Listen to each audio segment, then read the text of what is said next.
So here we are, we get to your first inaugural meeting. This is the meeting that you're bringing your members in, you're telling them about the culture that's been created, you're sharing with them the rules of Epoch. You're trying to bring more clarity to what it is that we're doing. The biggest mistake that you can make, and I really don't allow any group to do it, is to bring in a big name speaker right away. That's not what this is about. If you bring in big name speakers right away, people now think they are coming to a seminar. They think that they can pick and choose if you do that.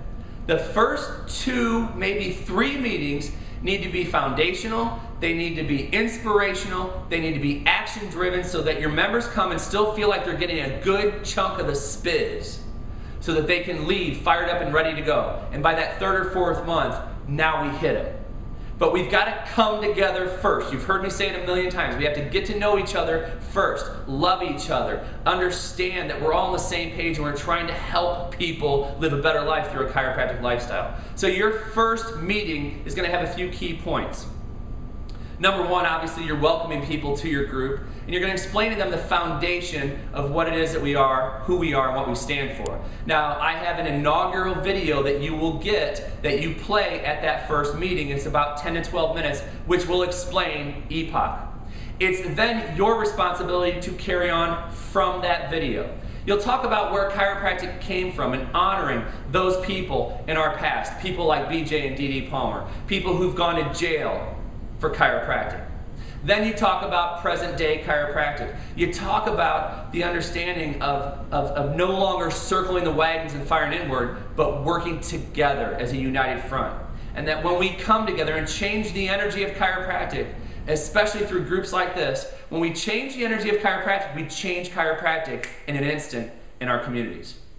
People follow the love, they follow the passion. So when we love each other more, they're going to follow that direction of love. So we talk about present-day chiropractic. I always bridge the gap between a pain-based practice, a subluxation-based practice, and a wellness-based practice, or lifestyle-based.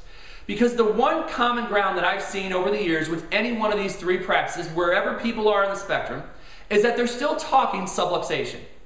Now, just because I might not agree with the definition of subluxation in a pain-based office, they're holding strong to their philosophy.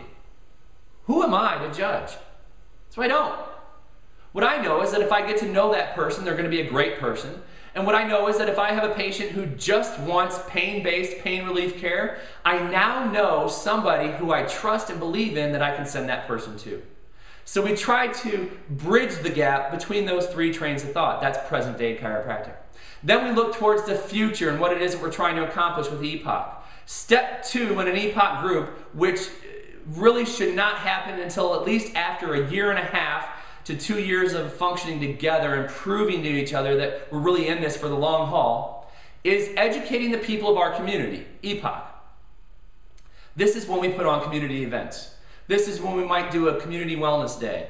We did here in St. Louis area, we did a vaccination program with Barbara Lowe Fisher. We had 600 people on a wet, rainy, cold night in St. Louis. And it was a Monday night, and we had a packed house for this program.